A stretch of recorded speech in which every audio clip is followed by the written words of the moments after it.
حضرت داؤد علیہ السلام کے زمانہ مبارکہ میں جب کچھ لوگ کفر کے خلاف جہاد کرنے نکلے تھے تو انہوں نے دعا فرمائی تھی۔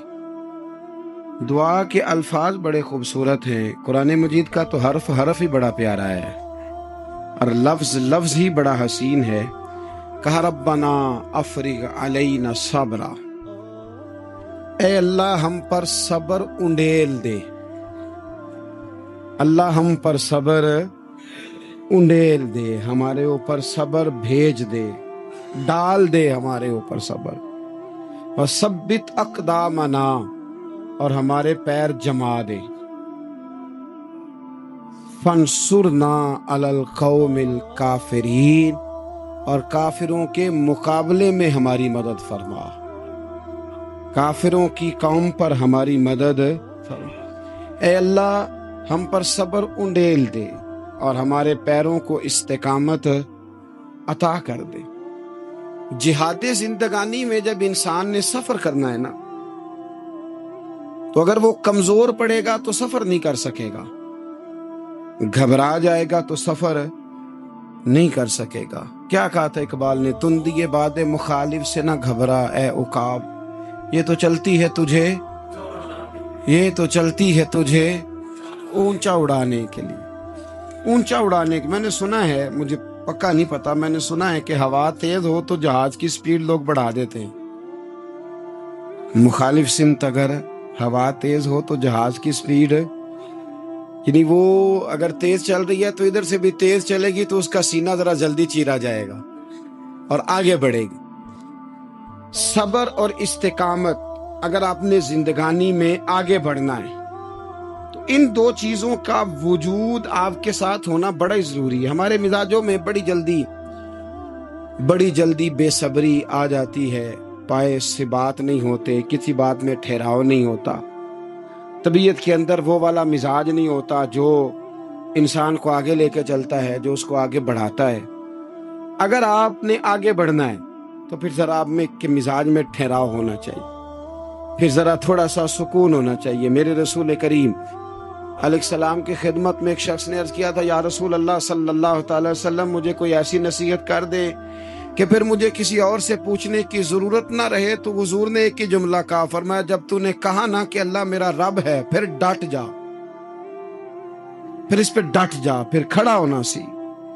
جب آپ میں استقامت ہوتی ہے، صبر ہوتا ہے، دیکھیں حالات جب بگڑے تو انہیں صحیح ہونے میں ٹائم لگتا ہے کہ فوراً ٹھیک ہو جاتے ہیں۔ آپ بیمار ہو گئے، تکلیف ہوئی، کوئی آپ کو بیماری لگ گئی، آپ ڈاکٹر صاحب کے پاس گئے، انہوں نے آپ کو دیکھا، ٹریٹمنٹ کی، پھر دوائیاں لکھی، پھر انہوں نے آپ کو کہا کہ آپ کو 1 ہفتہ یا 1.5 ہفتہ دوائی کھانی ہے، یہ ایک شربت کی شیشی ہے، یہ ایک بوتل ہے، یہ ایک سیرپ ہے، 1 چمچ صبح 1 شام، اور پورا ہفتہ آپ نے استعمال کرنا ہے۔ اب آپ تو کہہ رہے تھے کہ میں نے ابھی ٹھیک ہونا ہے گھنٹے کے بعد، تو سارا نہ پی لوں،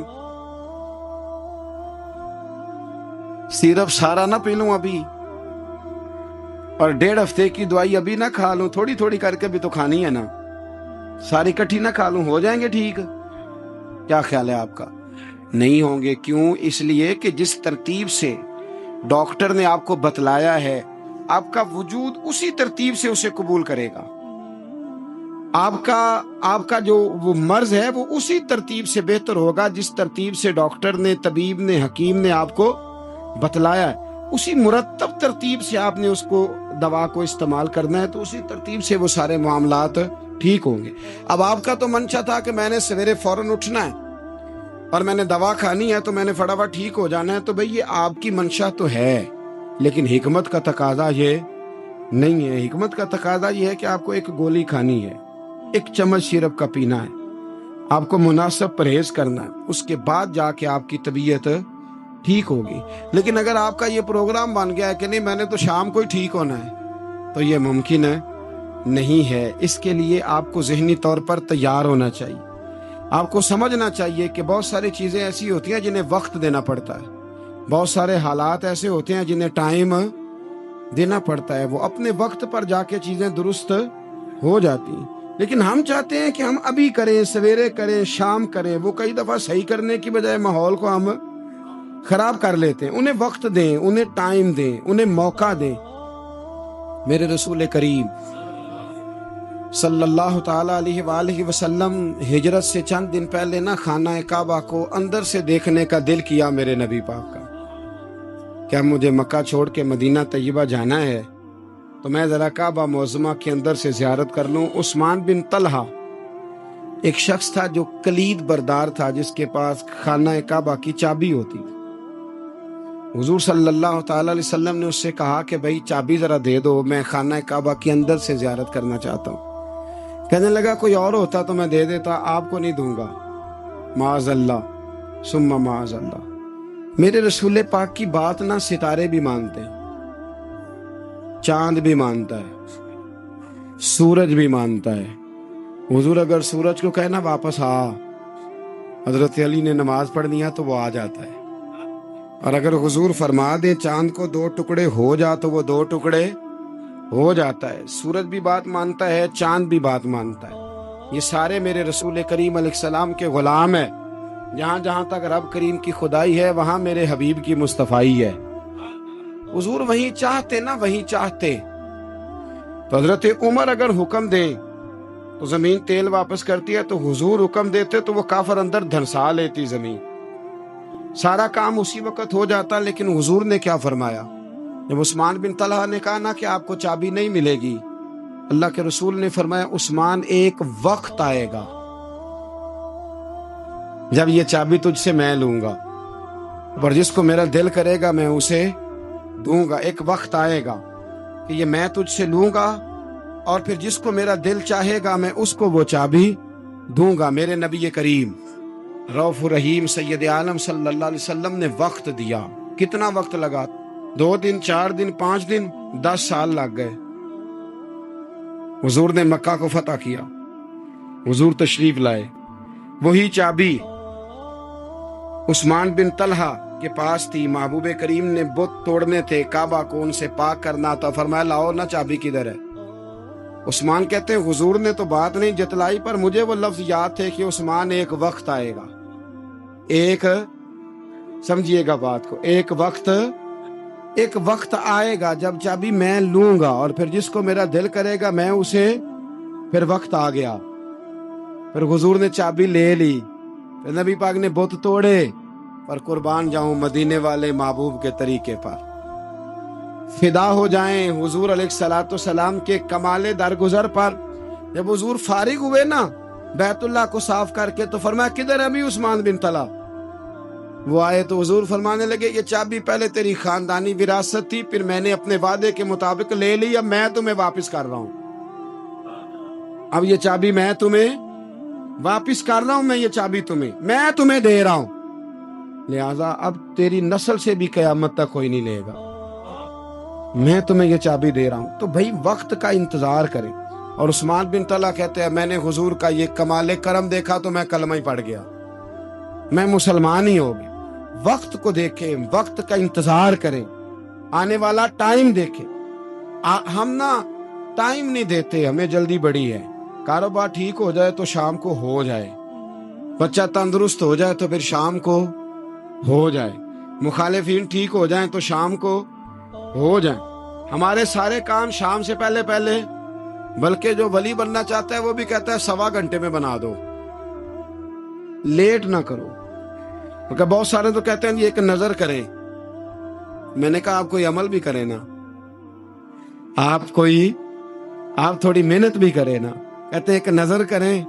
ہمارے درویش کہا کرتے تھے کہ آج کل مرید کہتے ہیں نہ نماز پڑھاؤ، نہ روزہ رکھاؤ، نہ وظیفہ کراؤ، نہ کوئی اور کام کراؤ، سانو ایویں ہی بخشاؤ.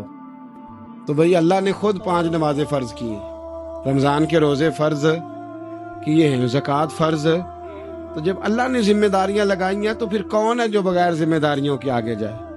تو اپنی زندگی میں چیزوں کو سمجھے، غور کریں. وقت آپ کو دینا ہے، اور جب آپ وقت دیتے ہیں تو بہت سارے معاملات ٹھیک ہو جاتے ہیں. حضرت عمار بن یاسر بڑا شروع میں کلمہ پڑھا.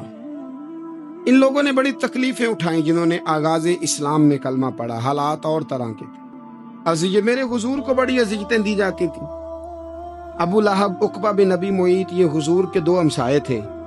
کچھ نفسیاتی تکلیفیں لوگ دیتے ہیں، ذہنی طور پر پریشان کرتے ہیں، مزاج ہوتا ہے۔ وہ دونوں کیا کرتے تھے، وہ سارا اپنے گھر کا کوڑا کرکٹ لا کے حضور کے دروازے پر پھینک جاتے۔ تو نبی کریم صلی اللہ تعالی وسلم فرماتے تھے کیا خوبصورت حق ہمسائیگی ادا کرتے ہو، کیا اچھا تم حق ہمسائیگی۔ اور دونوں طرف کے ہمسائے تکلیف دیتے، اذیت دیتے، حضور کو پریشان کرتے۔ حضرت عبداللہ ابن مبارک رحمۃ اللہ علیہ کا ہمسایہ بھی اسی طرح کرتا تھا، وہ اپنے گھر کا سارا گند کچرا اٹھا کے آپ کے گھر میں پھینک دیتا۔ ایک دن بھی پھینکا، 2 دن بھی پھینکا، 3 دن بھی پھینکا، 4 دن بھی پھینکا، 5 دن بھی پھینکا، مہینوں بیت گئے، مہینوں بیت گئے۔ ایک دن کہنے لگا میں روز کچرا پھینکتا ہوں، خود ہی کہنے لگا آپ کو تکلیف نہیں ہوتی؟ آپ فرمانے لگے میں نے ایک برتن رکھ دیا، ایک جھاڑو رکھ دیا ہے، جب تو کچرا پھینکتا ہے تو میں اٹھا کے باہر پھینک آتا ہوں، اب تو بند نہ کرنا، اس لیے کہ مجھے عادت ہو گئی ہے۔ اب میں نے اپنے ٹائم میں سے ٹائم اس کچرے کو دینا شروع کر دیا ہے، اب تو بند نہ کرنا، اس لیے کہ مجھے اب اس بات کی عادت ہو گئی، اب میں روز اٹھاتا ہوں اور اٹھا کے ذرا باہر پھینک آتا ہوں، میں عادی ہو گیا ہوں تیری اذیت کا، اب میں تیری تکلیف کا۔ آپ میں سے بہت سارے لوگ شہروں کے رہنے والے ہیں، ہمارے دیہاتوں میں یہ ہوتا تھا کہ کسی بوڑھے بابے کو بچے چھیڑتے تھے، کبھی کبھی غلط کرتے تھے، ایسا کرنا نہیں چاہیے، لیکن بزرگ کو چھیڑتے تھے، تنگ کرتے تھے۔ کبھی وہ بچے نہ چھیڑتے تھے تو بزرگ خود کہتے تھے کہاں مر گئے آج سارے۔ اصل میں وہ پیار ہوتا تھا، وہ پیار لگ جاتا تھا، بتاتے نہیں تھے، لیکن علاقے کے بچوں کے ساتھ وہ غصہ ہوتا تھا، وہ چھیڑتے تھے۔ لیکن کئی دفعہ کوئی بندہ دشمنی کرتا ہے تو بندے کو اللہ کے قریب کر دیتا ہے، سجدے کا ذوق بڑھ جاتا ہے، عبادت کا مزاج بڑھ جاتا ہے، انسان کی طبیعت کے اندر خاص قرب آتا ہے۔ حضرت عمار بن یاسر رضی اللہ تعالیٰ عنہ فرماتے ہیں کہ بڑی تکلیف دیتے۔ حضرت عمار بن یاسر رضی اللہ تعالیٰ عنہ کی جو والدہ ہیں وہ اسلام کی پہلی شہیدہ ہیں، حضرت سمیہ ان کا نام تھا، اسلام کی پہلی شہیدہ۔ ان کے زیر ناف ابو جال نے نیزہ مار کے انہیں شہید کر دیا۔ حضرت عمار بن یاسر رضی اللہ تعالیٰ عنہ فرماتے ہیں کہ میرے والد کو اتنی تکلیفیں دی گئیں کہ وہ ان اذیتوں کی وجہ سے دنیا سے پردہ کر گئے۔ حضرت عمار بن یاسر کو خود کافر اتنا مارتے تھے کہ وہ اپنے حواس کھو بیٹھتے تھے اور ایسی باتیں کرتے تھے کہ سمجھ نہیں آتی تھی کہ یہ عمار بن یاسر بول رہے ہیں۔ اتنی سخت اذیت دیتے، اتنی سخت۔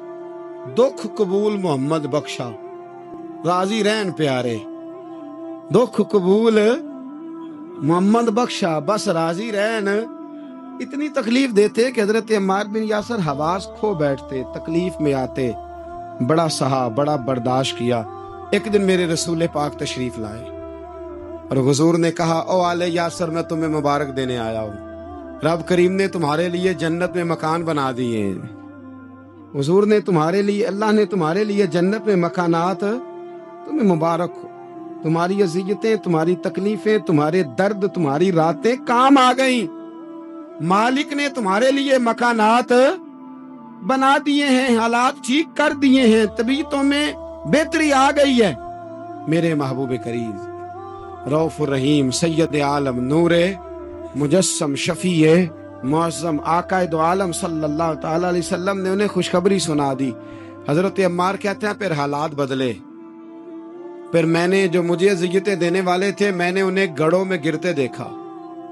آپ فرماتے ہیں ابو جہل کی لاش اٹھانے والا بھی بدر میں کوئی موجود نہ تھا، اور ابو لہب جو مجھے تکلیفیں دیتا تھا وہ مکے کے چوک میں مرا ہوا پڑا تھا، پر کوئی اس کے قریب جانے والا بھی موجود نہ تھا، کوئی نہیں تھا۔ آپ فرماتے ہیں وہ حالات بھی۔ حضرت عمار کا اپنا کیا حال ہوا؟ حضرت خالد بن ولید رضی اللہ تعالیٰ عنہ بڑے بہادر ہیں، حضور نے فرمایا یہ اللہ کی تلوار ہے، یہ اللہ کی، بڑے بہادر تھے، بڑے شیر دل تھے۔ فرماتے ہیں کبھی معذرت نہیں کرنی پڑی، کبھی جھکنا نہیں پڑا، کبھی کسی کی منت نہیں کی۔ اللہ نے طاقت اتنی عطا فرمائی تھی، ہمت، حوصلہ، صبر، استقامت اتنا دیا، کبھی کسی جگہ پشت نہیں لگی۔ لیکن فرماتے ہیں کسی وجہ سے ایک دن میرا عمار بن یاسر کے ساتھ کسی بات پہ اختلاف رائے ہو گیا، جھگڑا ہو گیا۔ توجہ ہے میری بات پر؟ فرماتے ہیں جھگڑا ہو گیا. ہمارا پتہ حال کیا ہے؟ ہمارا یہ حال ہوتا ہے کہ ہمارا جھگڑا ہو جائے تو خیر ہے، لیکن اگر پڑوسی کے بچے لڑ پڑے تو ہم کہتے ہیں اس کی روزی پاک نہیں، اس کی تربیت ٹھیک نہیں. ہمارا بھائیوں سے رٹا ہو جائے تو معاملہ اور ہے، کسی کا ہو جائے تو معاملہ اور ہے. میں بیمار ہو جاؤں تو آزمائش ہے، اور سامنے والا بیمار ہو جائے تو سزا ہے. پھر کیا ہے؟ بلکہ پنجابی کہنے نے کیتیاں نو پھڑیا ہے، یہی کہہ دیتے. اور میں بیمار ہو جاؤں تو آزمائش آ گئی جی اللہ کی طرف سے. ایسا نہ کرے. ہمارا فتویٰ اپنے حق میں اور ہوتا ہے، سامنے والے کے معاملے میں اور ہوتا ہے. حضرت عمار بن یاسر کی بات کر رہا تھا. جناب عمار بن یاسر رضی اللہ تعالی عنہ، حضرت عمار بن یاسر کہتے ہیں کہ حضرت خالد بن ولید کے ساتھ، جناب خالد بن ولید کہتے ہیں میری ان کے ساتھ نہ کسی بات میں اختلاف رائے ہو گیا. تو میں اب دلیر آدمی تھا، شیر آدمی تھا، کبھی جھکا نہیں تھا، کبھی کوئی معاملہ نہیں ہوا تھا، کبھی کوئی ایسی بات نہیں ہوئی تھی. آپ فرماتے ہیں جب رائے کا اختلاف ہو گیا نا، بات ذرا آگے بڑھ گئی تو نبی کریم صلی اللہ علیہ وسلم تک بات پہنچی. تو میرا یہ خیال تھا کہ حضور میری بھی سنیں گے، عمار بن یاسر کی بھی سنیں گے، پھر حضور کوئی فیصلہ کریں گے. پر قربان جاؤں، وقت بدل گیا ہے نا.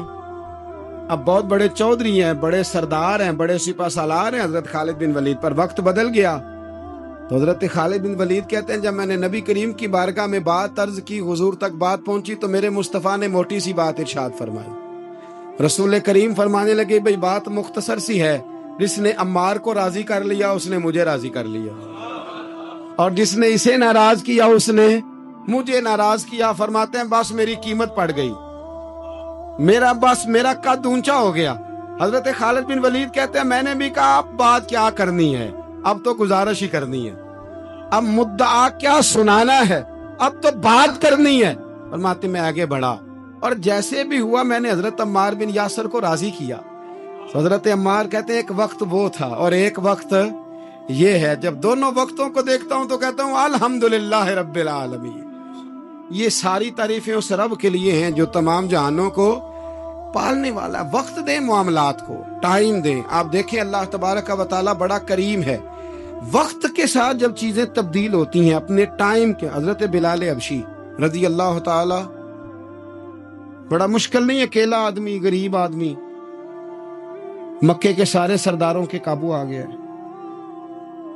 حضرت حسان میں نے خود اپنی آنکھوں سے دیکھا، حضرت بلال کے گلے میں رسی ڈال کے بچے کھینچا کرتے تھے.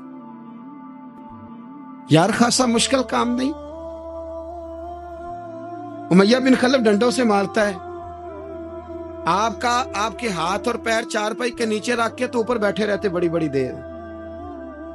بڑی تکلیف نہیں، بڑی اذیت نہیں. لیکن حضرت بلال حبشی فرماتے ہیں پھر میں نے وہ سارے دکھ مٹتے دیکھے. وقت بیت گیا. وہی امیہ بن خلف ایک دن گھوڑے پہ تھا، گھوڑے اپنے کو تیار کر رہا تھا، لگام ڈال رہا تھا. حضور علیہ السلام گزرے تو فرمایا کیا کر رہے ہو؟ کہنے لگے اس گھوڑے پر بیٹھ کے آپ کو شہید کروں گا. تو حضور فرمانے لگے تیاری کر لے، تجھے قتل میں نہیں کرنا ہے. پھر جنگ کے موقع پہ نا ہلکی سی خراش لگائی رسول پاک نے اسے یہاں گلے پہ. تڑپتا تھا، روتا تھا، سسکتا تھا.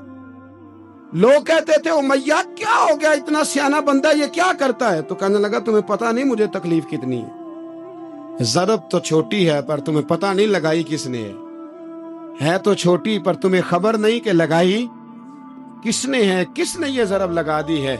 پھر تڑپ کر سسک کر مرا. حالات بدل جاتے ہیں، حالات میں تبدیلیاں آ جاتی ہیں.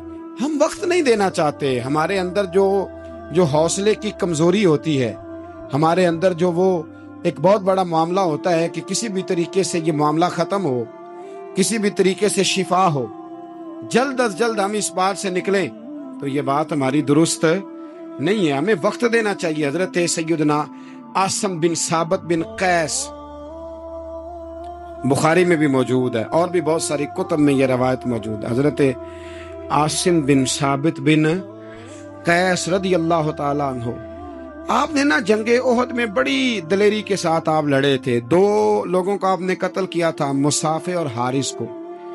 ان کی والدہ سلافہ بنت سعد، سلافہ بنت سعد بڑی مالدار عورت تھی، بڑی تیز تھی.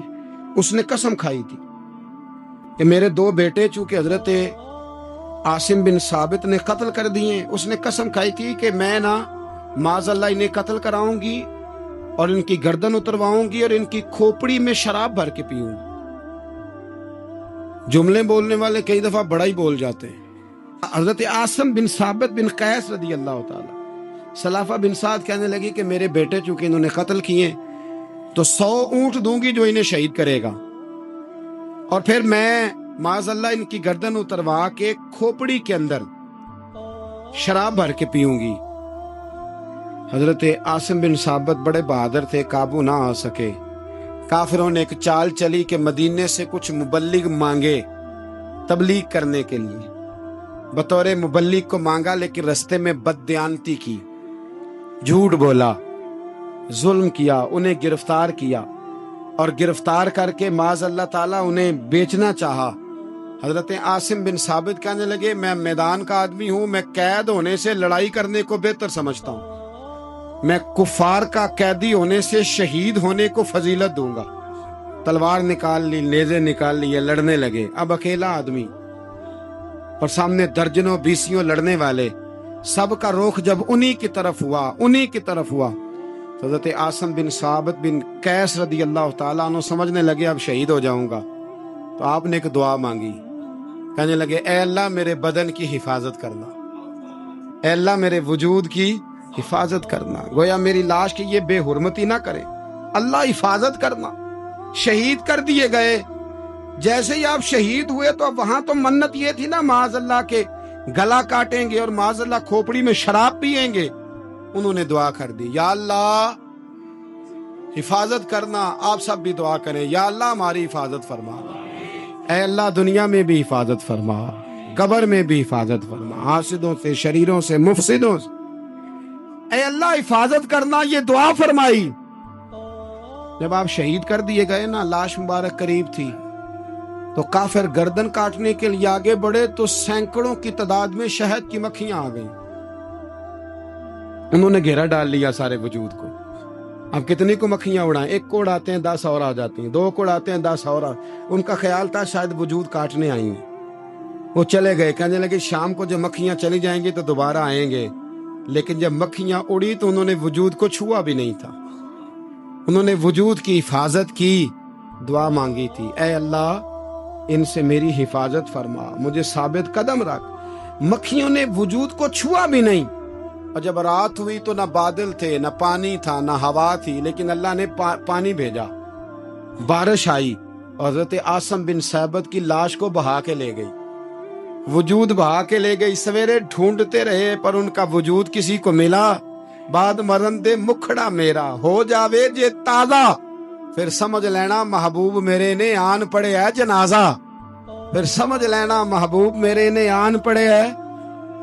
اور ایک شعر پڑھنا دوں چلا گے گولڑا کا، کئی دفعہ پڑھتا ہوں، آج پھر نہ کہہ دوں۔ کہنے لگے بے قدرہ کچھ قدر نہ جاتی، کیتی خوب تسلی ہو، دنیا دار پجاری زردے کتیاں دے گل ٹلی ہو، بک بک روشن اکھیاں تکیو ویک حویلی کلی ہو، کوچ نصیر آسان جدوں کیتی پہ جانی تر تھلی ہو۔